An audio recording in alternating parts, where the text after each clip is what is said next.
भारत और अमेरिका ने अंतरिम व्यापार समझौते का फ्रेमवर्क जारी किया है।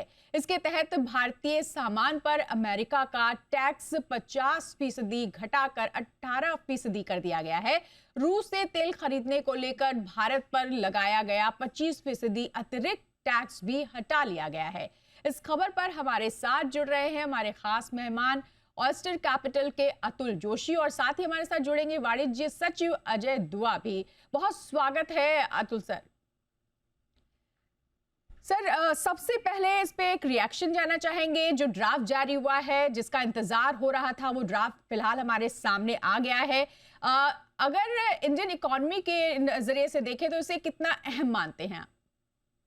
देखिए, बहुत ही अहम है। ये बहुत बड़ा साइकोलॉजिकल बैरियर था जो अब टूट चुका है, और अच्छी तरह से इसको अगर हम एनालाइज करेंगे तो इसमें काफी सारे बेनिफिट्स इंडिया के लिए है। खास करके एमएसएमई सेक्टर है, या जो जो एक्चुअली फाइनेंशियल इंक्लूजन, जो लोएस्ट स्ट्राटा ऑफ इकोनॉमी है, उसके लिए ये बहुत ही फायदेमंद होगा। जेम्स एंड ज्वेलरी है, आर्टिसनल आइटम्स है, या फिर ऐसी काफी सारी जो चीजें हैं जिसके ऊपर टैरिफ बहुत ही कम कर दिया जाएगा या जीरो कर दिया जाएगा। तो इसकी वजह से जो हमारा एम्प्लॉयमेंट जनरेशन है वो बहुत ही अच्छा रह सकता है। और दूसरे भी कई सारे पहलूज हैं।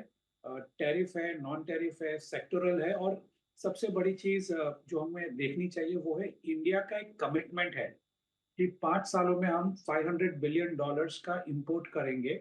और बाय एंड लार्ज वो एनर्जी होगा, दैट इज ऑयल होगा, कुकिंग कोल होगा, एयरक्राफ्ट्स होंगे, या फिर आईटी सेक्टर के गुड्स होंगे जैसे जीपीयूज वगैरह।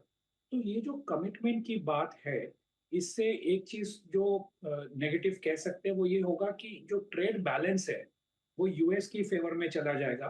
आज की तारीख में हम लगभग $45 बिलियन के आसपास इंपोर्ट करते हैं। तो मान लीजिए कि वो 45 का 50 हो गया, हमने कई सारे सेक्टर्स यूएस के लिए खोल दिए हैं, तो शायद 45 का $50 बिलियन हो जाएगा। लेकिन उसके सामने हमें $100 बिलियन का इंपोर्ट करना है। तो मोटा मोटी यही बैलेंस बन रहा है कि यूएस तो फायदे में है, हमारे लिए एम्प्लॉयमेंट का फायदा ज्यादा है। ट्रेड बैलेंस शायद नेगेटिव हो सकती है इंडिया के लिए। हम्म। सर, रेसिप्रोकल टैरिफ जो है वो 18% कर दिया गया है। ऐसे में किन एक्सपोर्ट सेक्टर्स को इससे सबसे ज्यादा फायदा मिलेगा? देखिए, काफी क्लियरली दोनों गवर्नमेंट ने क्लियर किया है। हम्म। टेक्सटाइल और एपरल सबसे पहली एक चीज है जो बहुत ही बड़ा मेरे ख्याल से फायदा होगा। और मैं ये भी शेयर कर सकता हूँ कि कई सारी बैंकों ने हम्म। जो अब तक टेक्सटाइल सेक्टर को नेगेटिव लिस्ट में रखे थे, वो सारों का इंटरनल व्यू अभी पॉजिटिव की तरफ हो रहा है कि टेक्सटाइल सेक्टर में हमको बहुत ही बड़ा बूस्ट अगले दिनों में, कुछ हफ्तों में या कुछ महीनों में दिखता आएगा, नजर आएगा। तो सबसे पहले तो टेक्सटाइल है। दूसरा जेम्स एंड ज्वेलरी है, उसके ऊपर 0% कर दिया गया है। ये सबसे बड़ी बात है मेरे ख्याल से। जेम्स एंड ज्वेलरी एक ऐसा सेक्टर है जिसमें हम जो लोएस्ट स्ट्राटा होता है, जो अनस्किल्ड वर्कर्स हैं, स्किल्ड वर्कर्स हैं, जिनका एजुकेशन कुछ भी ना हो लेकिन वो स्किलिंग है उनके पास, तो पॉलिशिंग और कटिंग में, डायमंड कटिंग एंड पॉलिशिंग में बहुत ही बड़ा कंट्रीब्यूशन इन सब का हो सकता है, जो गांव के लोगों के लिए भी एम्प्लॉयमेंट जनरेट कर सकता है। ये सेकंड। दूसरा, ऑर्गेनिक केमिकल्स है, जेनरिक ड्रग्स हैं, सो फार्मास्यूटिकल सेक्टर भी, लेदर और फुटवेयर है। तो ये सारे आर्टिसनल आइटम्स हैं कि जो खादी ग्रामोद्योग की आइटम या ऐसे कुछ जो आइटम्स हैं, तो ये सबको मिला के बेसिकली हमारी जो एम्प्लॉयमेंट की इश्यू है हम्म। उसको हम एड्रेस कर सकते हैं। जी। और सर, सीमित कृषि उत्पादों पर राहत दी गई है। इसे आप किस तरह से देखते हैं? क्या आर्थिक रूप से ये सही रणनीति है? देखिए, वो कंफ्यूजन है। हम्म। मैं अगर पॉलिसी को 3 ब्रॉड पार्ट में मैं ब्रेकअप करता हूँ, हम्म। तो एक है टैरिफ। तो टैरिफ में सिचुएशन क्या है, हम पहले जो दे रहे थे एक्स, मान लीजिए हम एक्स परसेंटेज दे रहे थे, तो इंडिया अभी एक्स% प्लस 18% देगा। यूएस जो दे रहा था उससे भी या तो जीरो हो जाएगा या उससे कम हो जाएगा। तो ये पहली बात होगी। दूसरी बात, हमने कमिटमेंट दे दिया कि हम $500 बिलियन का इंपोर्ट करेंगे। यूएस की तरफ से ऐसा कोई कमिटमेंट नहीं है। तीसरी बात, जो नॉन टैरिफ को लग के है, तो नॉन टैरिफ में हमने कमिटमेंट दिया है फूड और एग्रीकल्चर के ऊपर जो भी नॉन टैरिफ बैरियर्स हैं और आईसीटी गुड्स जो कम्युनिकेशन टेक्नोलॉजी हम्म, उसके तहत जो भी गुड्स आते हैं उसमें जो भी नॉन टैरिफ बैरियर्स है हम्म, उसको हम कंसिडर करेंगे। और एक बहुत ही इंट्रिगिंग सेंटेंस उसमें दिखता है हम्म, कि भारत ने रिक्वेस्ट की है और अमेरिका की इच्छा है कि हम्म, उसको वो कंसिडर करेगा या नहीं करेगा। तो हम्म, काफी थोड़ा लॉपसाइडेड नजर आ रहा है ये जो स्टेटमेंट है नॉन टैरिफ बैरियर्स को लेके। और हमारे लिए इंडिया के लिए जो आइटम्स की गई है वो काफी गोल मटोल करके बताई गई है, जैसे कि हम्म, उन्होंने कहा है कि फ्रूट्स, हम्म, फूड, वेजिटेबल्स, ऐसी काफी सारी आइटम्स उन्होंने कह दिए कि ये अलाउड होगा। और जबकि हमारा स्टैंड है कि इसमें डेयरी नहीं आएगा, इसमें फ्रूट नहीं आएगा। हम्म, तो थोड़ा सा कहीं ना कहीं जो हमारे देश की तरफ से जो भी अनाउंसमेंट हुआ है और जो दिख रहा है हम्म, उसमें थोड़ा सा ओवरलैप है। और अगर ये फूड और वेजिटेबल्स और फ्रूट्स के ऊपर जो आ जाता है हम्म, तो थोड़ा सा इंडिया के लिए देखना पड़ेगा कि कैसे हम उसको अपना इंटरेस्ट प्रोटेक्ट करते हैं फार्मर्स का। और फूड प्राइस स्टेबिलिटी या डेयरी प्रोडक्ट्स की स्टेबिलिटी के लिए वो कैसे काम करेगा। जी। यानी थोड़ा कंफ्यूजन है क्योंकि अभी ये ड्राफ्ट है, इंटरिम ड्राफ्ट है, अभी इसमें बहुत सी चीज़ें ऐसी हैं जो क्लियर नहीं हैं, तो वो क्लैरिफिकेशन के लिए भी एक प्रेस कॉन्फ्रेंस होने वाली है, उसमें भी थोड़ी-सी स्पष्टता आएगी, लेकिन पूरी तरह से साफ तभी होगा सर जब फाइनल डील हमारे सामने होगा। सर, अमेरिका से $500 बिलियन की खरीद प्रतिबद्धता पर भारत के ये जो करंट अकाउंट कंडीशन है, उस पर क्या असर पड़ सकता है? हम नेगेटिव में चले जाएंगे बिल्कुल, क्योंकि जो हम इंपोर्ट कर रहे हैं उसमें से कुछ आइटम्स हुँ, हम रिप्लेस करेंगे, जैसे कि ऑयल है हुँ, तो एनर्जी कहते हैं, तो वो हम रिप्लेस कर पाएंगे। ऐसा नहीं है कि हम कल का कल एडिशनल इतना ऑयल कंज्यूम करना चालू करेंगे तो ऑयल रिप्लेस होगा, कोई एक कंट्री का कम होगा, हुँ, अमेरिका से ज्यादा होगा। हुँ, कोकिंग कोल है, उसका भी यही सीन होगा कि पहले हम कुछ कर रहे थे किसी और देश से कर रहे थे, उसको हम यूएस से करना चालू कर देंगे तो वहां पर इश्यू नहीं आएगा। हुँ, लेकिन जो दूसरे कमिटमेंट्स है खास करके एयरक्राफ्ट्स को लेके हुँ, और खास करके जो इंटरनेट टेक्नोलॉजी बेस्ड प्रोडक्ट्स हैं हुँ, उनको लेके जो हमारा कमिटमेंट है हुँ, वो काफी स्ट्रांग है और वो हमारे लिए एडिशनल हुँ, करंट अकाउंट डेफिसिट को बढ़ा सकता है यूएस के साथ और ओवरऑल भी। हुँ, तो ये एक नेगेटिव डेफिनेटली देखना पड़ेगा, क्योंकि 5 साल में हुँ, $500 बिलियन का इंपोर्ट करना, हुँ, जो जबकि अभी हमारा आंकड़ा $45 बिलियन का है, हुँ, तो 45 के ऊपर 100 काफी स्ट्रॉन्ग कमिटमेंट है। और डेफिनेटली यूएस के साथ तो करंट अकाउंट डेफिसिट हो ही जाएगी। हुँ, लेकिन ओवरऑल भी इंडिया के लिए भी मेरे ख्याल से पूरा तो नहीं होगा $100 बिलियन का, लेकिन 20 से 30 बिलियन के बीच में एडिशनल करंट अकाउंट डेफिसिट पूर्णतया संभवत है। हुँ। यानी आप इसे इस तरह से जो प्रतिबद्धता है भारत की तरफ से खरीद के, इसको थोड़ा-सा नेगेटिव तरीके से देख रहे हैं।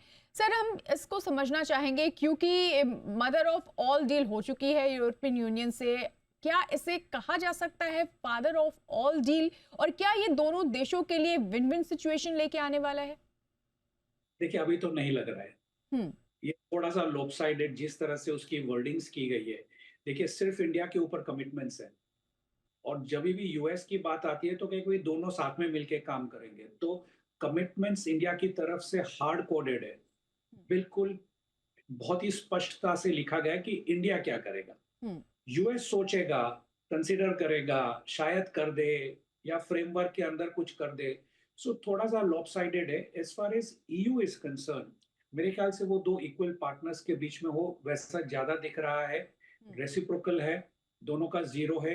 यहाँ तो जैसे मैंने कहा हमारा जो स्टार्टिंग पॉइंट है हुँ, वो स्टेटस को 2024 वाला नहीं है।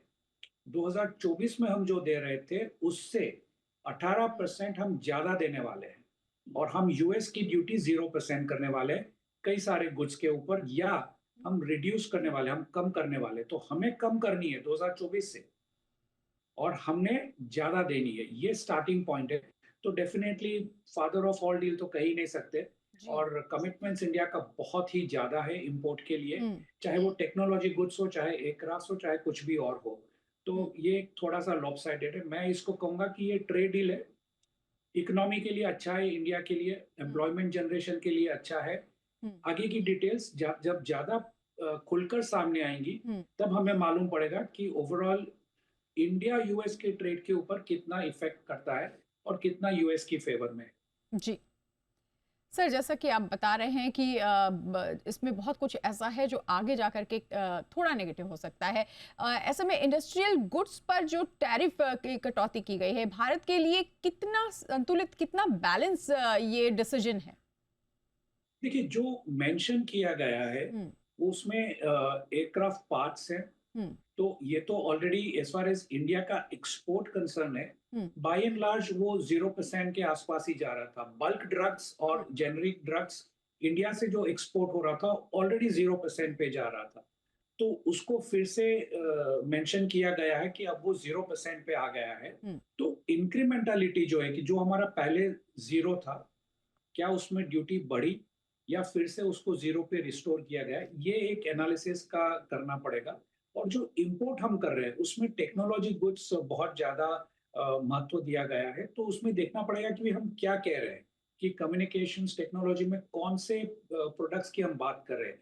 जीपीयूज़ की अगर हम बात करते हैं, तो क्या जीपीयूज़ इंडिया में हम इम्पोर्ट करेंगे, हुँ, शायद उस पे हम शायद ड्यूटी कम कर दें, उसमें नॉन टैरिफ बैरियर्स कम कर दें, लेकिन उसके ऊपर थोड़ा-सा देखना पड़ेगा क्योंकि जीपीयूज़ का जो एनर्जी कंज़म्पशन है, हुँ, इंडिया कैसे मीट करेगा? यू सी एक ओवरऑल कॉम्प्रिहेंसिव हमें इकोसिस्टम देखना चाहिए कि जीपीयूज़ आ गए इंडिया में, एनर्जी कहाँ से लाएँगे?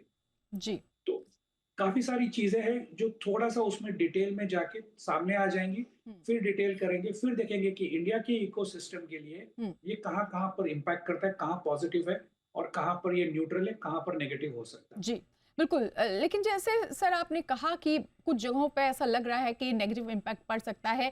क्या लंबे इंतज़ार के बाद एक अच्छे ट्रेड डील के लिए भारत की तरफ से कमिटमेंट कुछ ज़्यादा कर दी गई है? क्या ये इंटरिम डील आगे चलकर जैसा कि कहा जा रहा है कि एक मज़बूत फुल बीटीए में तब्दील हो सकती है? क्या आप भी मानते हैं? देखिए एक जनरल कंसेप्शन है हुँ, कि इंडिया का मर्चेंडाइज ट्रेड कम हो गया या बहुत बुरी तरीके से उसने सफर किया। लेकिन जो डेटा उभर के सामने आता है वो ये है कि अप्रैल से लेके दिसंबर तक हमारा जो मर्चेंडाइज एक्सपोर्ट हुँ, था वो 630 बिलियन डॉलर था। और उसके आगे के साल मतलब 2025 की बात करें तो 630 बिलियन डॉलर था। उसके हुँ, अगले साल 2024 में 622 बिलियन डॉलर। तो ऐसा नहीं हुआ है कि हमारा गुड्स का एक्सपोर्ट कम हुआ है। हमने कुछ राउट्स ढूँढ लिए, कई और कंट्री से सामान यूएस जाता था, जी, तो कहीं न कहीं हमने टैरिफ के साथ हुँ, मैनेज कर लिया है। अब क्वेश्चन आता है कि इसके तहत ये नए एग्रीमेंट जो फ्रेमवर्क बनाया गया है, हुँ, उसके तहत हमारे कमिटमेंट्स काफ़ी है। यूएस की तरफ से जो कमिटमेंट है, वो सिर्फ़ 3 सेक्टर को लेके सामने उभर के आया है। एयरक्राफ्ट से हुँ, जेनेरिक ड्रग्स है और जेम्स एंड ज्वेलरी है। हुँ, जेम्स एंड ज्वेलरी वैसे भी 3, 4, 5% के आसपास ही था ड्यूटी के पहले। तो एक छोटा-सा इंक्रीमेंटल उसमें बेनिफिट है, लेकिन ओवरऑल फ्रेमवर्क मेरे ख्याल से इतना मैं पॉजिटिव नहीं मानता हूँ कि हुँ, जितना बताया गया है। इसमें इंडिया का कमिटमेंट बहुत ही ज़्यादा है, हुँ। बहुत ही ज़्यादा है। बिल्कुल, तो भारत की तरफ से कमिटमेंट ज़्यादा किया गया है, लेकिन अभी भी बहुत से ऐसे सेक्टर्स हैं, बहुत से ऐसे एंगल्स हैं जहाँ पे क्लैरिटी नहीं है। संभवतः अभी जो प्रेस कॉन्फ्रेंस होने वाली है, उसके बाद चीज़ें साफ होंगी और जब फाइनल डील का ड्राफ्ट सामने आएगा, जब फाइनल डील होगी, तब देखना होगा कि भारत और अमेरिका दोनों के लिए क्या वाक़ई ये डील विन-विन सिचुएशन लाएगी या फिर वाक़ई में इसमें कुछ कमियां रह जाएंगी। बहुत शुक्रिया करेंगे अतुल सर तमाम बातचीत और जानकारी के लिए।